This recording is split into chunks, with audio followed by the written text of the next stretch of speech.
Ghatkopar petrol pump आणि होर्डिंगची नेमकी किती कमाई मातोश्री आणि भांडुपला पोहोचली असा अत्यंत गंभीर आरोप भाजपचे नेते किरीट सोमय्या यांनी आता केलेला आहे।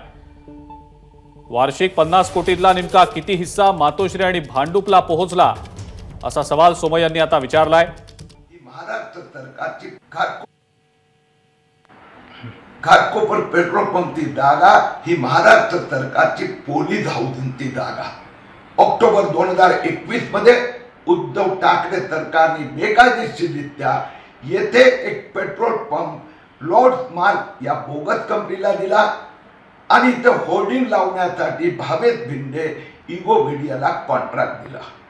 पेट्रोल पंपाची वार्षिक कमाई 25 कोटी, ॲडव्हर्टाइजमेंट होर्डिंगची वार्षिक कमाई 25 कोटी रुपये। आमदार सुनील राऊत या भावेश भिंडेला उद्धव ठाकरेकडे घेऊन गेले होते।